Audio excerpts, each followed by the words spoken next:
of that in a I minimized just want to I want to mention something else, Mustafa, just on that point, is that when I see Mark Regev, and he's been interviewed by Piers Morgan regularly, and I think it was Brother Hamza or somebody that described Piers as an algorithm prostitute, which in fact he is, because of the fact that it's a kind of a clickbait for a lot of these mainstream media. But the one thing that comes out is the idea that is put forth that and people don't know, I don't know, you brothers would know, but people don't know that the argument is that the IDF is inherently a moral army.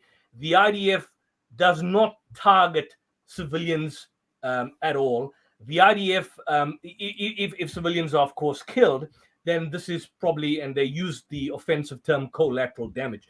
But the one thing that should come out is that the IDF, or the forerunners to the IDF, is that the IDF per se, the Israeli Defense Force, which is a terrorist outfit, was formed on the basis of sanguinary mass murder and warfare. I mean, if you look at these what they call the revisionist Zionist paramilitaries, the terrorist groups like Irgun and the Stern Gang, which were the I think subsidiaries of the Haganah gang, because the Haganah also had other subsidiaries like the Palmach. If you look at these Jewish terrorist outfits that were the forerunners to the IDF, because they basically became the IDF after 1948. The massacres that they committed started before the Second World War. So the general argument that is basically being presented is that Jews, or the Jewish community, were a very benevolent community, and they were subjected to persecution, which of course at one level it is clear, not just Jews, but other groups like the Roma community, the Gypsies, the Polish, and various other communities in Eastern Europe. But the idea is that this was a benevolent entity that was subjected to persecution, that was starving, and so they came as victims, as peaceful victims in this land, and then they were attacked by the Arab armies, and then eventually you had this declaration in 48. But the reality is, if you look at the Jerusalem massacre was committed by the Irgun terrorist Zionist entity. That was in 1937. That was before the Second World War in fact commenced. So my question is, what were these Jewish terrorist outfits doing in Jerusalem under Palestinian mandate and under the British mandate in 1937? The Haifa massacre, where the paramilitaries from both Irgun and the Lehi Zionist groups, they bombed the entire market of Haifa. They killed, I think, about 20 Palestinians. Or the subsequent Jerusalem massacres and the subsequent Haifa massacres. I mean, these were repeated massacres in 1937, 1938, close to about 20 massacres where people were shot dead. These were civilians being killed. Hand grenades were thrown in at Palestinians at the vegetable market. These killings, these death squads, were already in operation long before the Second World War had commenced.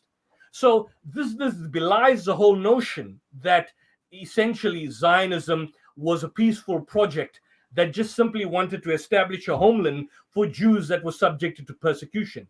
The Zionist terrorist outfits were already in progress in the 1930s, causing havoc and mayhem. And I mean, British soldiers, for example, British soldiers were killed. British outfits were killed. Like, for example, I mentioned in the 40s at King David Hotel. So this is a lie that needs to be broken. And also, I think the fact that even after 1948, you had, for example, there's one massacre which was, I think, just declassified. Brother, if you can go to your email, I think I may have emailed what is called the Kafar Qassam massacre.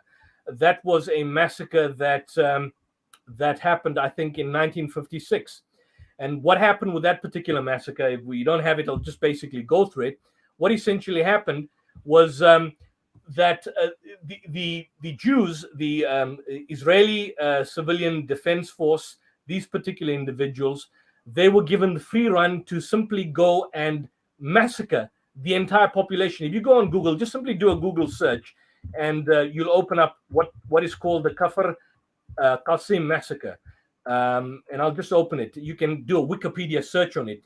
It's basically, it took place in a village in Kafar Qasim. It was declassified, I think, in 2021, where the massacre, there was a joint list in the Knesset to officially recognize that this was indeed a massacre. What had happened was that Israeli border police, they came across these Arab civilians that were returning from work during a curfew. They were unaware of this particular curfew. That curfew had been imposed, prior to the 1956 war, on the eve of the Sinai War. And in total, you had a situation of 48 people were shot dead in cold blood. 19 were men, 6 were women, 23 were children aged 8 to 17. And the Arab sources, on the other hand, give this figure as up to as high as 50. This was in cold blood, shot dead in cold blood. There was no Hamas there. There was no Islamic Jihad. There was no Popular Front for the Liberation of Palestine. The border police who were involved in the shooting, they were eventually brought to trial, but the Israeli court that found that they were basically operating under command responsibility. In other words, they were given the direct order by the highest ranking officials to commit these particular massacres. So that's one out of a number of massacres. There's been so many massacres that have happened from 1948 onwards that people have even lost count in relation to what has basically happened. And people assume, therefore, that whenever Israel bombs and whenever Israel kills civilians, this is out of necessity. This is collateral damage. Israel doesn't really mean this. But the reality of the situation is that Israel has had a history. It's got a precedent of doing it before the formation of the State of Israel, during the formation of Israel when it was bombed into existence in 48, and from 1948 up until this present date, where they are killed deliberately, with deliberate intent. So it's the biggest lie that we are essentially seeing.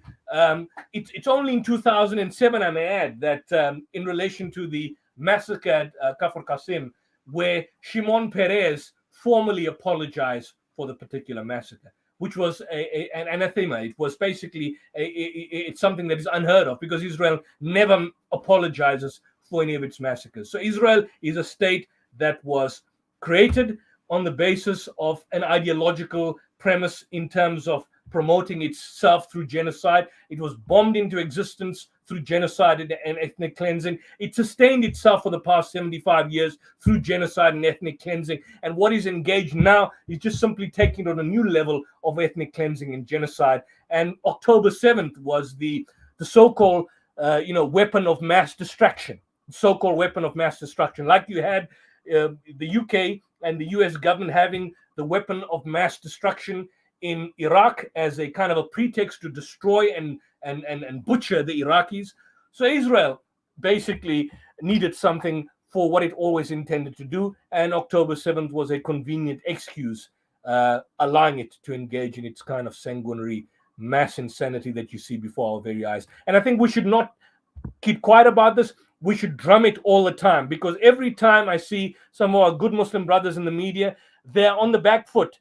What happened on October 7th? Do you condemn Hamas? What about the Hamas Charter? Well, let's look at the Hamas Charter. Let's read it. Let's go and see what they actually mean and what they say.